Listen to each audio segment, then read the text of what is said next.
नमस्कार, अस्सलाम वालेकुम, सत श्री अकाल, जय झूलेलाल। मैं हूं जी प्रेम मटलानी और आप देख रहे हैं हालात हाजरा का प्रोग्राम। हकीकत ये है। इब्तदा में आपसे दरख्वास्त है, चैनल ज़रूर सब्सक्राइब करें। नाजरीन, बरतानिया की वज़ीर दाखिला एक मोहतरमा है, सोहेला ब्रेगमैन उनका नाम है। उन्होंने 2 रोज़ के बिल स्काई न्यूज़ को एक इंटरव्यू दिया और उसमें उसने बरतानिया में जो ग्रूमिंग गैंग हैं उनके बारे में ज़िक्र किया और फिर उन्होंने यहाँ तक कह दिया कि ये जो ग्रूमिंग गैंग हैं ये पाकिस्तानी हैं जो बरतानिया में बसे हुए हैं, यानी पाकिस्तानी ब्रिटिशर्स। और वो क्या करते हैं, मैं थोड़ा ग्रूमिंग गैंग के बारे में आपको बता दूं। ये लोग अच्छा क्या है, बरतानिया में न्यूक्लियर फैमिलीज़ हैं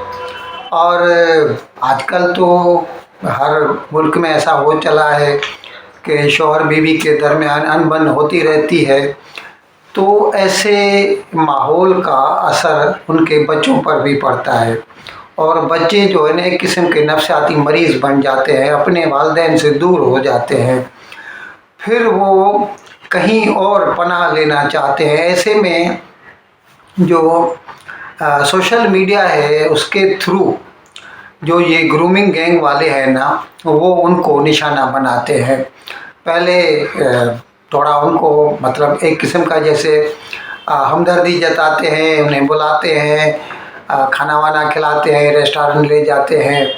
फिर उन्हें ड्रग्स का आदी बना देते हैं। जब वो एक बार ड्रग्स की आदी, अच्छा इसमें वो लड़कियों को ही वो शिकार करते हैं और लड़कियां भी उनकी जो शिकार होती हैं ना वो बहुत छोटी उम्र की, 10 साल, 11 साल, 12 साल, ऐसी उम्र में जो बच्ची होगी ज़ाहिर है उसकी समझ जो है ना वो लिमिटेड ही होगी। और फिर उसे फिर अगर एक बार लत पड़ जाए नशे की तो फिर वो एक किस्म की इनसेंसिटिव हो जाती है। फिर उसका जो है ना वो जिनसी इस्तेसाल शुरू कर देते हैं और जिनसी इस्तेसाल में यानी रैप हो गया, इस्मत दरी हो गई। और वो मैं बता रहा हूँ उसने जो कहा है, दे आर परस्यूइंग, ये वो सोहेला ब्रेगमैन कहती है जो वज़ीर दाखिला है, इंटरव्यू में उसने कहा है, they are pursuing, raping, drugging and harming British girls. अच्छा ये तकरीबन 20 साल से ये चालू है, लेकिन पहले क्या होता था कि बरतानिया में क्योंकि पाकिस्तानी डायस्पोरा जो है ना वो खासा असर रसूख रखते हैं और सियासत में भी अभी जैसे स्कॉटलैंड में तो वज़ीर आज़म बन गया एक पाकिस्तानी जो है, तो इस तरह बाकी इंग्लैंड में भी उनका खासा असर है। तो वहाँ की गवर्नमेंट या जो अदारे हैं ऐसी मतलब जराइम पर नज़र रखने वाले, वो लोग हमेशा ऐसे कहते थे कि इसमें एशियंस इन्वॉल्व हैं। लेकिन फिर जब लोगों को पता चला कि ये तो सिर्फ पाकिस्तानी हैं जो बरतानिया में बसे हुए हैं, तो फिर अच्छा इससे फिर क्या होता है, एशियंस से एक जेनरिक टर्म है, उससे जापानी भी होता है, चीनी भी होता है और हिंदुस्तानी भी हो सकता है। तो हिंदुस्तानियों ने भी एतराज़ किया, दूसरों ने भी एतराज़ किया। तो अभी इनमें इतनी हिम्मत आ गई है सरकार में कि अभी वो सीधा सीधा कह रहे हैं, अभी जैसे सोहेला ब्रेगमैन ने कहा कि ये सिर्फ पाकिस्तानी ही हैं जो ऐसी हरकत करते हैं। उन्होंने तो यहाँ तक कहा कि हमें मालूम है जब हम ये बात कहेंगे तो लोग हमें रेसिस्ट कहेंगे, लेकिन वो क्या कहते हैं अंग्रेज़ी में, तो कॉल स्पेड है स्पेड, बुरे को बुरा कहना ही पड़ेगा। हमें जो है ना ये जो बुल है ना उसको उसके हॉर्न से या सींग से पकड़ना ही पड़ेगा, नहीं तो फिर ये मसला जो है ना हमारे सर से ऊपर चला जाएगा। नाज़रीन, उसने कहा कि हमने एक ग्रुप बनाया है اور اس میں کچھ رولس بھی بنائے ہیں جس سے جو یہ ایسے جو معاملات ہیں ان کی اچھی طرح چھان بین کریں گے، تفتیش کریں گے، اور جو اس میں ملوث پائے جائیں گے۔ اچھا، یہ پہلے ایک بار انہوں نے ایک 20 لوگوں کا ایک گروپ پکڑا تھا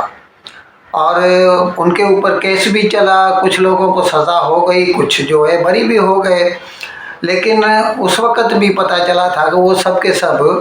جو ہے پاکستانی تھے۔ ناظرین، برطانیہ کا جو اس وقت کا وزیر اعظم ہے رشی سنک،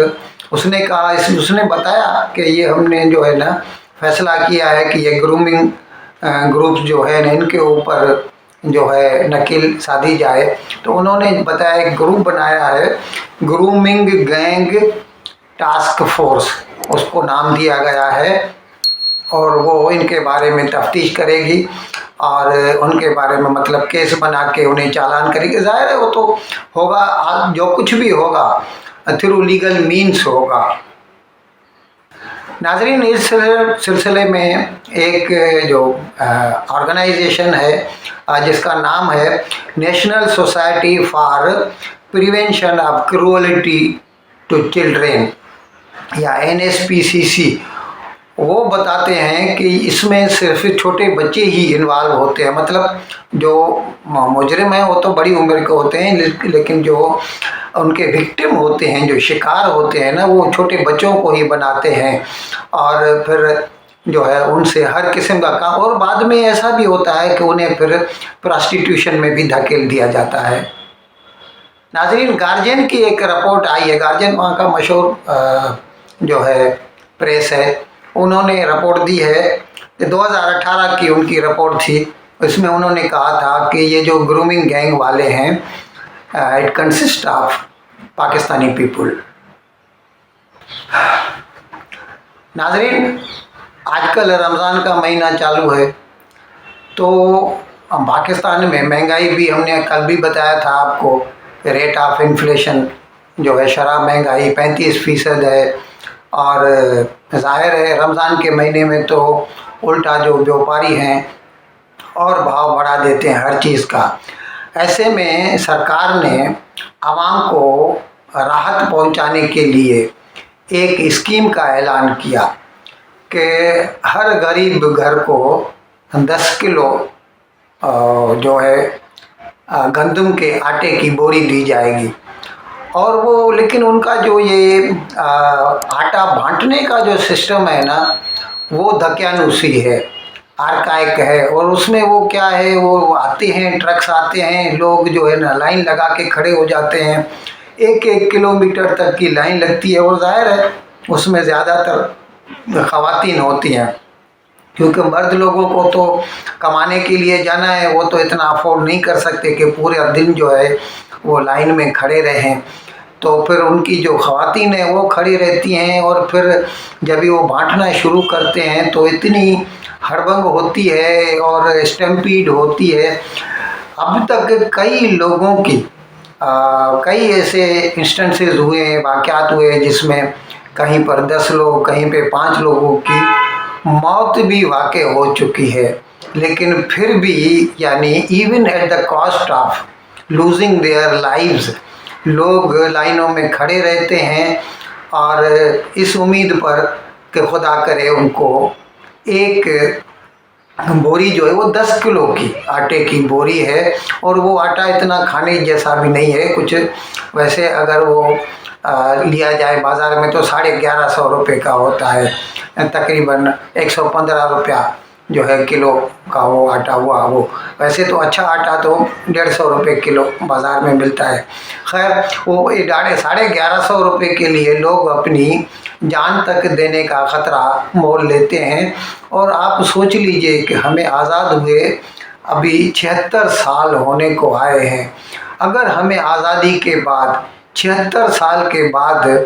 پیٹ بھر کر روٹی بھی نہیں ملتی، اور وہ کھانا حاصل کرنے کے لیے بھی اگر ہمیں جان کی بازی لگانی پڑے، تو پھر ایسی آزادی کا کیا فائدہ۔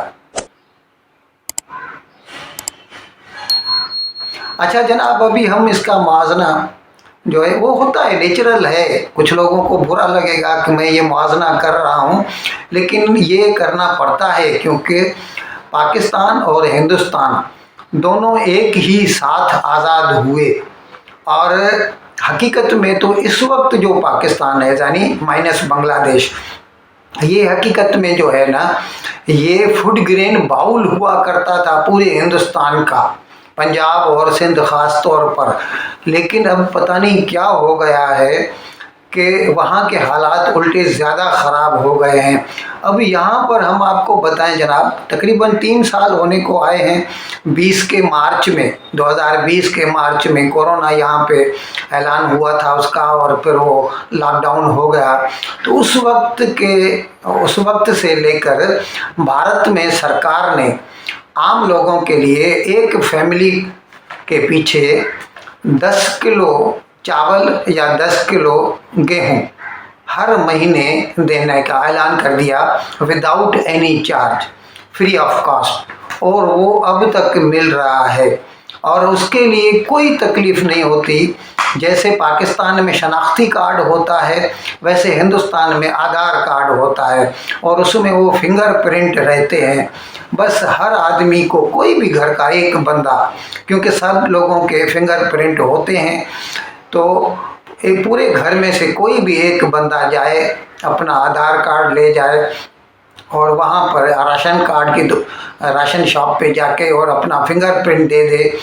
फट से उसको 10 किलो चावल या 10 किलो गेहूँ जो भी उसे चाहिए। ये पसंद रहती है हर एक की, कुछ लोग चावल खाना पसंद करते हैं, कुछ लोग गेहूँ या गंदम खाना पसंद करते, उसका आटा पसंद करते हैं। तो उन्हें बिना किसी चार्ज के ज़्यादा 15-20 मिनट लगते हैं, 2-3 लोग रहते हैं, ज़्यादा रश नहीं रहती। कम से कम ये हालत तो नहीं है कि जान के लाले पड़ जाएं जैसा पाकिस्तान में हो रहा है। इन अल्फाज के साथ मैं आज का प्रोग्राम ख़त्म करने की आपसे इजाज़त चाहता हूँ, लेकिन विदाई लेने से पहले एक मरतबा फिर आपसे मेरी दरख्वास्त है कि जिस किसी साहब या साहिबा ने अब तक हमारे इस चैनल को सब्सक्राइब नहीं किया, अज़राए करम इसको जल्द से जल्द सब्सक्राइब करें, प्रोग्राम को लाइक करें, शेयर करें और घंटी का बटन दबाना न भूलें। बहुत बहुत शुक्रिया। खुदा हाफिज़।